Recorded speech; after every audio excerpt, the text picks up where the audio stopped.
So I know next weekend is Mother's Day, and I have a great mom. My mom is amazing, but my dad is awesome too. My dad is an incredible guy who has worked. He works so hard. He's taught me the value of working hard, but also putting your family first.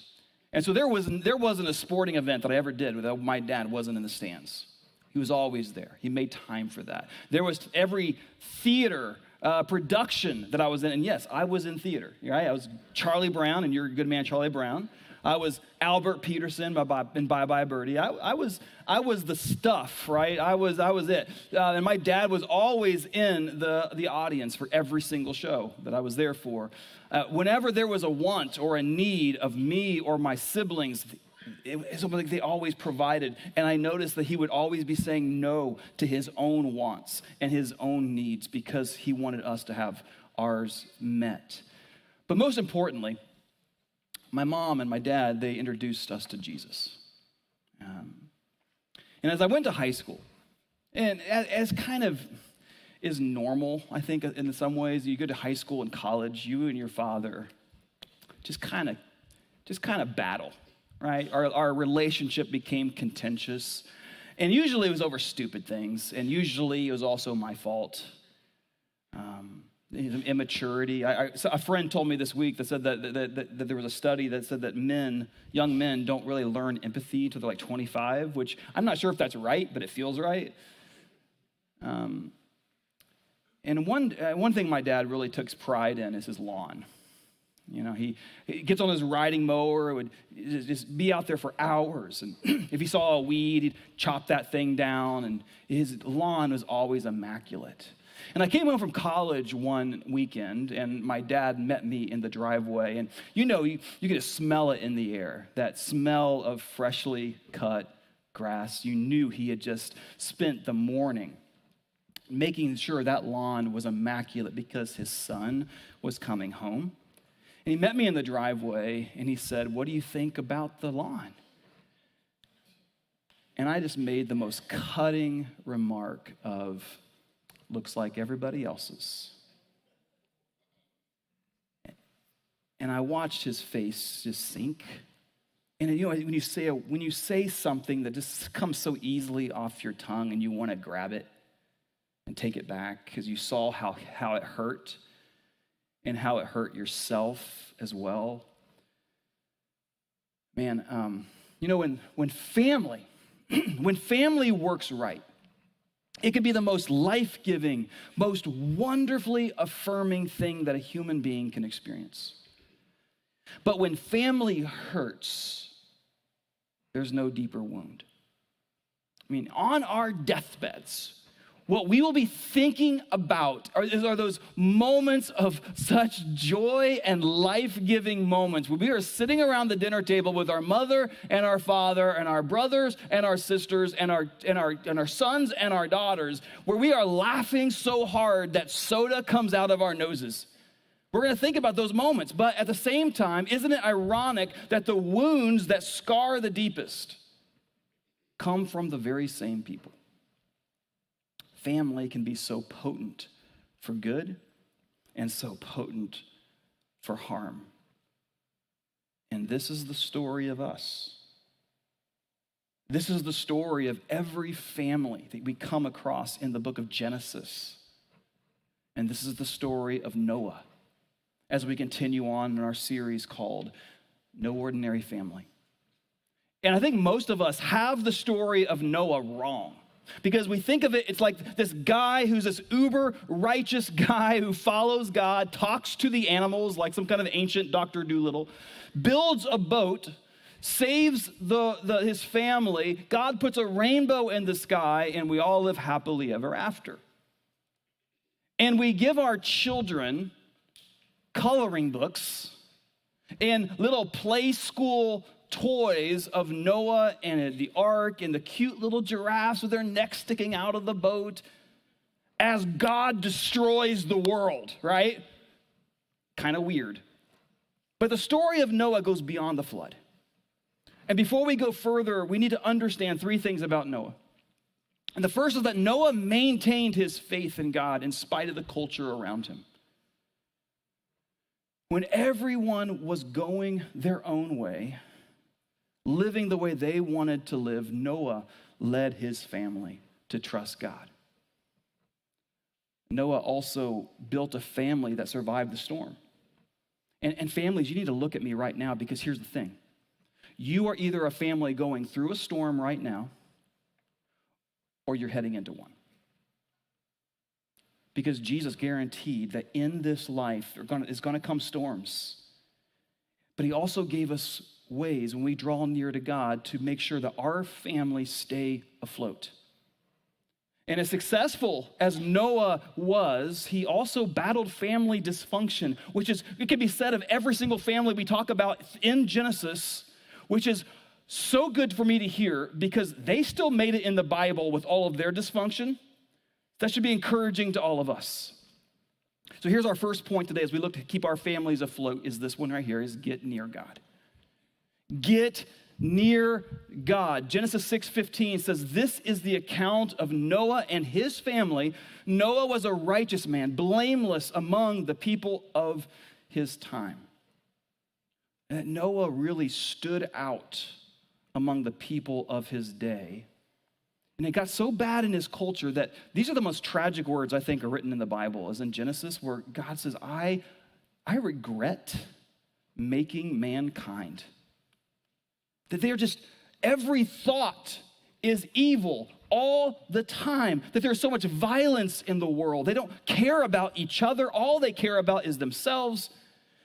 And it was that culture that God says that Noah walked faithfully with him. And then whenever we talk about Noah and the story of the flood, there are people, and I get it, who say, I don't really like to go there. I don't like to read the Old Testament because God, he just seems so angry all the time. He seems so violent. Yeah, he does sometimes, and I get that. And I say, you're right. Besides, but here's what I would say to those people is we're doing a pretty good job of flooding the world with our craziness all on our own, though, in our culture. And what I mean by that is every day, 18,000 children around the world die from preventable diseases because they don't have clean water. And yet, how often do we think about that as we run long showers, as we water our grass, as we fill our pools? That's our craziness flooding and destroying our world. Then we have the global wealth disparity, our care for our brand of politics over our care for our neighbor, ignoring our God-given responsibility to take care of our planet. And I think Jesus is going to come back one day and go, what did you do with what I put in your hands? How did you care for this? Our culture is flooding the world with craziness, and God is looking to his followers to live differently, to love differently, and to act differently. Noah was a man who stood out because he walked with God step by step when everybody else was walking the other way. And because Noah walked with God, he learned who God was. And he displayed that to everyone around him. And God asks the same thing for you and me. And I wonder how that's going. For the people who are far from God and close to you in your life, would they notice, I don't follow God, I don't know much about the God of the Bible, but I see something different in the way that you live your life that is showing me Jesus? Or do you look like everybody else? We need to stay near to God, build our foundation on him. One way we stay near to God is by remembering his promises. And in the story of Noah, we hear this great promise in Genesis 9 that says, whenever God says, I bring clouds over the earth, and the rainbow appears in the clouds, I will remember my covenant between me and you. And never again will the waters become a flood to destroy all life. And I wonder if you know this, but there are three kinds of promises in the Bible. There's the universal promises, which is like the one we just heard about in Genesis 9, where it's for everybody. This promise that God makes is for everybody, every time, every place, every person. It's everyone's promise. And we can claim that. There's also a conditional promise throughout the Bible. And this is one where God says, I will do this. I will keep my end of the bargain. I bring this to the table, but you bring this. You have to do this, right? An example of this is like kind of in a marriage, right? Where the one person says, I will do this, and the other person says, I do this, till the death do us part.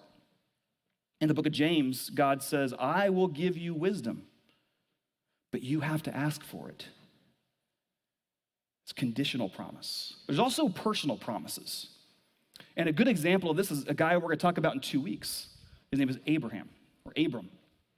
And God goes, you, Abram, you, not you over there and not you over there, but you, I will build my nation through your family. And I will bless that nation, and that nation will then be a blessing to the rest of the world, to the rest of the nations.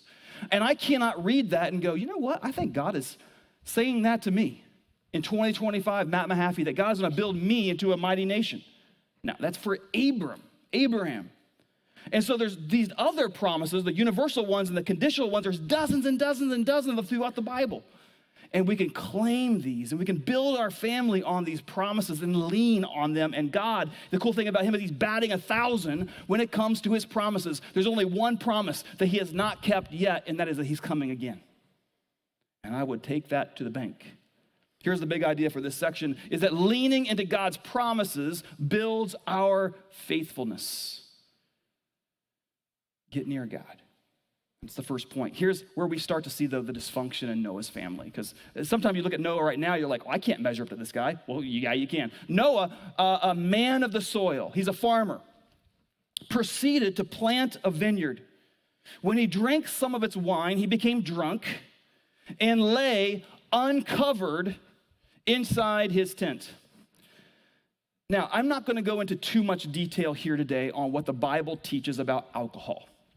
All right, but the Bible does say a lot about it, and you might be surprised what the Bible does say about this. Here's what I taught on this a few years ago.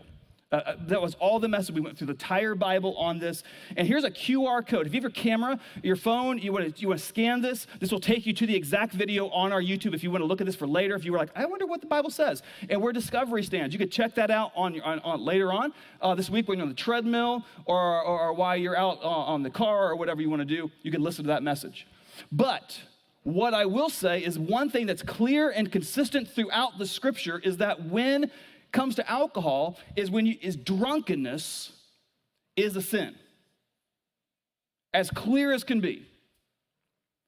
And Noah is flat out hammered, passed out naked in his tent, listening to Toby Keith on the, because he's got to be a country music fan. That's all I'm saying right here. And his adult sons are witnessing this, are watching him. And parents, guardians, our families are watching us. And maybe for you, alcohol in excess is not your thing. You're like, I don't have a problem. Or maybe it is.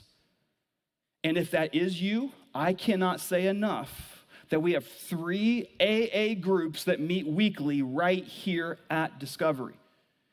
And they are some of my heroes. And we have people in our church who are championing their sobriety for decades. And they continue to build that structure around them because they know, right? And maybe that's not you. Or maybe for you, it's more about comfort shopping. And for you, it's, I bought this thing, and I'm waiting for it to come through Amazon, and now I open that box, and it brings me a little bit of soul-soothing for a moment, and then it's another thing that I got to buy, and then another thing, and we start drowning in the debt and the process of looking for pleasure out of this stuff.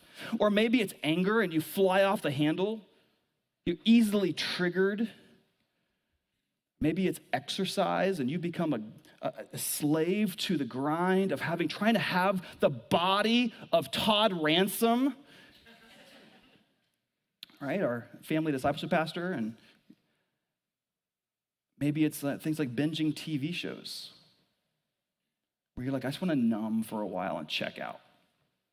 An hour after hour, an hour go by. Or video games, social media. You're on social media for only half an hour. I was going to go scroll. And then you see on the clock, you're like, oh, wow, I've been on there for 2.5 hours. And where did that time go? Maybe it's work, success, chase for money. Whatever it is, these things have a way of becoming ultimate in our lives, and they were never meant to be there. Only one person is meant to be ultimate in our lives, and that is our Creator, God. And our families are watching us, and they're learning from us. Here's a test that you can take on your own. And that's, imagine yourself 80 years old, and you're on the porch, and you're in your rocking chair, and you're just rocking back and forth. And you're thinking about your life, what you have passed on to your children. That thing that becomes the ultimate. Going, is that worth it? Was it worth it? Is that the one thing that I'm passing to my kids, the next generation, was that worth it? In our own lives, my wife and I, and by the way, my wife, Janie, who we've been married almost 20 years, she's going to be joining me next week on stage, and we're just going to share a little bit about our life. And we're not trying to take our marriage and put it up here and go, look at us, because it's not all that. It's a little bit of Noah, too. It's a little bit of the mess, the dysfunction as well. But we're trying to walk with God in our marriage and how we raise our kids, how we live our lives, how we love each other. So we're going to be doing that together. But back in 2019, I had a mentor of mine who gave us the words memories over mansions. And it was perfect timing because we were looking to buy a house. For the first 2 years, we lived here in this area. We rented because we wanted to make sure this was the area that we wanted to live. This was the school system our boys were going to be in. And we were like, okay, this is it. This is where we want to put our roots in now. It's time to buy a house. And so there was this one house that was for sale in our neighborhood. And we were like, ooh, the blue house. That's it. And it was at that price range where we could get there. We could get there. But it would mean if we say yes to that house, we're going to say no to a lot of other things. No to a lot of vacations that we wanted to have with our family. We would say no to a lot of the wants that they would need for sports and different things for their life. We would have to say no to even our desire to want to grow as we're trying to follow God in our generosity. So we looked at that and we prayed about it and we said, you know what? This is a moment for us that's teachable to our sons. Because I know we can imagine, right, the house, the blue house, the yard that we'd have. But if we say no to that and yes to a lesser house, we could say yes to a lot of other things, generosity, vacations, and that word from my mentor, memories over mansions. It was time to put that to action. And so we did the lesser house. And tell you what, that's a challenge to even today. And we look back 5 years ago, I do at least. My wife is much holier than me. And she's like, you know what, this is so good, it's so freeing. But there's times when my boys come home from other friends' houses who said yes to their blue houses. And they're like, Dad, why do they have that house? And why do we have this house? And we say, well, remember, we say yes to these other things. And we're also saying yes what we think what God wants us to do in our lives. And that's a moment, I hope, it's also about teaching our sons that we allow God to speak into our decisions. Not just the big ones, but even the little ones in our lives. It is a tangible way that we want to pass that on to our sons. Here's a big idea here. Everyone is vulnerable to the sin of excess. Noah was. You are, I am, because most of the things that I've talked about here that we allow to become ultimate in our lives are good things. Money is good thing, entertainment, exercise, social media, shopping, all are good things and necessary.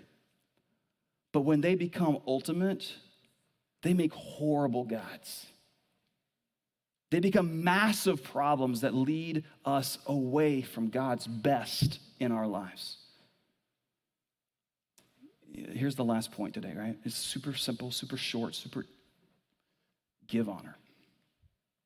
Give honor. Noah, he is passed out drunk, right? He had taken too much white wine, and he's staggering his way to his tent, and his boys, or his adult sons, are kind of hanging around the campfire, and they're walking by. They're like, "Oh, Dad, not again," right? And he passed out in the tent. Look what happens, verse 22. One of Noah's sons, Ham, do not name your son Ham. All right? There's a lot of great names in the Bible. Not one of them. Not one of them. All right? Pork's great. Don't name your son Ham. The father of Canaan saw his father naked and told his two brothers outside. Now, what did he do? He puts it on Facebook, everybody, right? Like he sees it, and he goes out to his brothers. He's like, "You won't believe, oh my goodness, our dad." And he tweets it, he retweets it. He takes his father in this vulnerable, shameful moment and puts him on blast. Children are wonderful, aren't they, everybody? Mark Twain, I love what he said once about children. He says, when your child turns 13, can you get that quote up there, please? I don't have it memorized. There we go. When your child turns 13, put him in a barrel, nail the lid shut, and feed him through the knothole. When he turns 16, plug up the knothole. So Ham is dishonoring his father, but look what happens with the other two boys. Shem and Japheth took a garment and laid it across their shoulders, and they walked in backward and covered their father's naked body. Their faces were turned the other way so that they would not see their father naked. Now, this isn't about covering up sin. This isn't about taking your family's skeletons and sweeping them under the rug or burying them in the closet. But there is not an adult male in this room who wants to see their elderly father naked, right? Because that is not encouraging, right? 35 years from now, that's what I'm going to look like. No, thank you. But when Shem and Japheth are doing this thing, they are honoring their father in a moment that he's not really worthy of that honor. This moment of shame, they are stepping in and say, we're still going to honor our dad. And as much as I love my father, and my father's going to watch this message, that's accountability, right?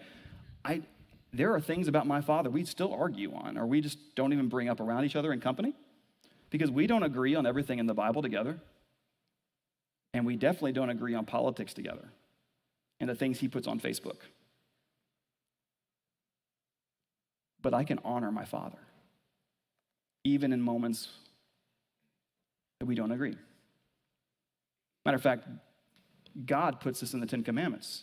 Honor your father and your mother, so the Lord your God has commanded you, so that you may live long and that it will go well with you in the land the Lord your God is giving you.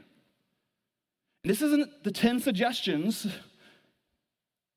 This is the 10 commandments. God is commanding, honor your father and mother, and even when they don't deserve the honor. And I think even this moment, this is the only commandment that comes with a promise. You will live long. It will go well with you. Now, I can't put a slide up here and say, hey, the studies show, the CDC says, if you honor your father and mother, the chances of you getting cancer or dying in a car wreck are decreased by 50%. But I can say with almost 100% certainty, if you live your life honoring your father and mother, you will have less stress in your life. And you will have a lot less regrets in your life. You know, actually what it was that got me to start thinking about how I treated my dad back in those days? It was my brother, who's 10 years older than I am. He went through the empathy stage before I did, right? Because he's 10 years older than I am. And he went to that same contentious stage with our father. And he said to me, he said, Matthew, there came a moment when I realized if our dad died tonight and I treated him the way that I have, would I be proud of the way I did? And it was like, oh, I had never thought of that before. And it was a wake-up call for me as well. I would have so much regrets if that was the way that I honored my father it will go well with you whether you are 15 years old right now and you're in this room, or you're hearing this, or you're 50 years old. Can we look at this verse in Romans from the hand of the Apostle Paul? Man, this is one that we should be a life verse for all of us. It says, don't just pretend to love others, but really love them. Hate what is wrong. Hold tightly to what is good. Love each other with genuine affection and take delight in honoring each other. Here's the big idea. And dishonor wrecks families, right? It leads to lack of peace in the home, stress and angst and bad relationships, but honor builds every time. And I heard this definition for the word honor, and I will never forget it, and I hope you don't either. Honor is placing a high price tag on something. And when you put a high price tag on your spouse or on your kids or your elderly parents, it just changes your mindset in such a way. And these verses that surround in Romans 9 also kind of builds what honor looks like. This verse says, don't just pretend. Don't pretend to love others, really love them. Don't fake it. Our kids, parents, are incredible with their radar of picking up fake. And they know, mom and dad, if your love for God is lip service or if it's real. They know if you go to church and you put on the mask and then how you live Monday through Friday. They know what you worship. They know if you put $10 in the offering box and then spend hundreds of dollars on the Steeler game. They know. I remember a church I used to serve at in Ohio. I remember visiting an older woman in the church, and all her kids had grown up in the church and went every single Sunday, was involved in every single thing. Every single of them walked away from God. And she just was like, I don't get it. I just don't get it. What happened? I thought I did everything right. And knowing the story and who this family was and how these parents lived their relationship with God, it was all about religion. It was about getting them to church. It was about doing the things, but it wasn't making any difference in their life, and the kids saw it. And they're like, if you're fake with who you say you are, you say you follow Jesus, your life looks nothing like Jesus. And then I get out of the house, why would I take what you're trying to instill into my life if it doesn't mean anything to you throughout the week? I'm just going to bail on the whole thing. And it happens all the time. We got to be real in our relationship and model that. We also need to love one another with genuine affection. And I believe in every two-parent household that genuine affection should be something that is so consistent, because there is a sense of security to our children when they see their parents loving each other, teasing each other, dating each other. I would even say hugging and kissing each other, even though your kids will cover their eyes and make the biggest deal. Oh, gross. It's a sense of security of going, my parents love each other. And it brings them that security. One way I see how genuine affection is created in a home is through a look, a word, and a touch. A look. When was the last time, moms and dads, that you got into your child's face, looked them deep in the eye, and just said, I love you. I've got your back. I respect you. I'm so proud of you. And maybe teenagers in the room are hearing me. When was the last time you looked your parents in the eye and just said, thank you? Thank you for what you do. I see the sacrifice that you make for me. Thank you for all the trips I've taken you back and forth to this and to that. You interrupt your meetings for me. Proverbs 15:30, the King Solomon said, a cheerful look brings joy to the heart. And Jesus said later on that the eye is the lamp to the body. In other words, what we allow ourselves to see affects our whole person. And when our kids can look us in the eyes and see our affection for them, it brings them confidence. A look is a powerful thing that builds honor. A look. How about a word? A word, I think about Coach Wooden. John Wooden used to coach the UCLA Bruins. He was a Christian man. He was the most successful college coach in history. And he was being interviewed one time and asked about, what's your key to success? And he said, I just try to catch my players doing something right. And parents, that's a great lesson for us. Because oftentimes we're so quick to call out the things that our kids do wrong. What if we caught them doing something right and we called it out? And you get better at that every single day. When I was your age, there's no way I would have been as mature about that situation than you were. And your laugh just lights up a room. It cracks me up. Thank you for your laugh. And your driving doesn't scare me as much as it used to. That one hits home right now. But how you talk about your spouse when they're not in the room brings honor. How you speak to your kids about your aging parents brings honor, because one day you will be that aging parent and they're going to remember how you spoke about yours. Divorced couples, how you speak to your children about your ex when they're not around builds honor. A look, a word, and a touch. And there's countless studies of when a child doesn't get appropriate and affectionate touch, how they have a really hard time processing a healthy view of love. But on the flip side, there's a Christian sports camp in the U.S. that thousands of teenage athletes go to every summer, and they do a study with each of them when they leave. And here's something they found from the study a few years ago. 98% of them have never shoplifted. 80% are still virgins. 85% believe sex is for marriage only. 92% have never touched a drug. 62% have never engaged in underage drinking. So what makes these statistics so different from what maybe we see in culture? Here's why. The study goes further. 96% of the teenage boys say that the fathers regularly tell them, I love you. 98% of the girls said their mothers regularly tell them, I'm proud of you. 91% said their parents hang out with them and play games with them. 94% said their dads regularly attend their athletic events. 97% of the guys say they get hugs from their dads. 97 or 100% of the girls said they get hugs from their mom or dad. 92% of all of them say they remember their parents reading to them, reading stories to them. 100% of them said their parents took them to church on a regular basis. And that's encouraging stuff right there. And if you're maybe a teenager in the room and your parents match that, you should maybe look them in the eye and say thank you. Or maybe you're in this room and you're like, I'm a parent, and that doesn't look like how I parent.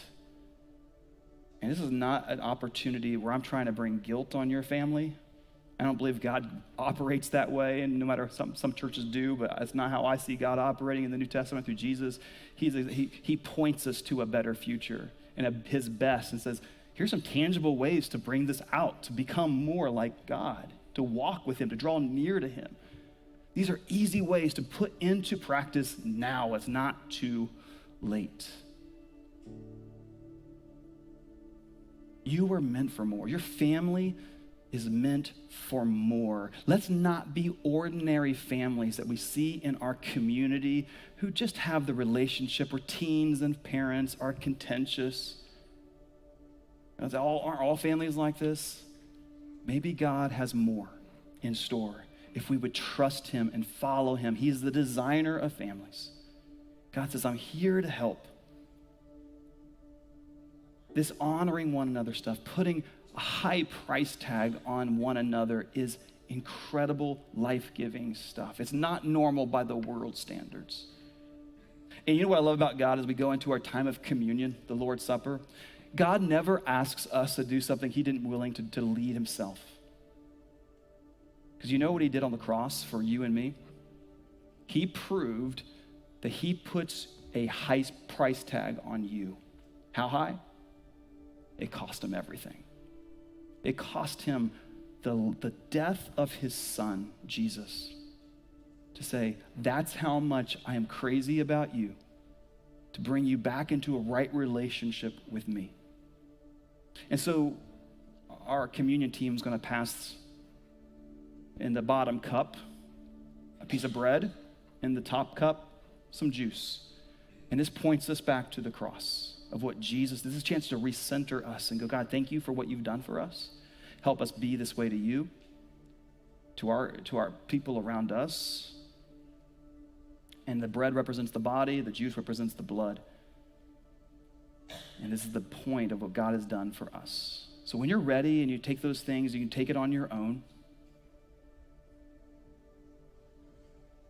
And if you prefer to let it pass by, that's up to you as well. But let this be a moment between you and the Father. Let's take this together.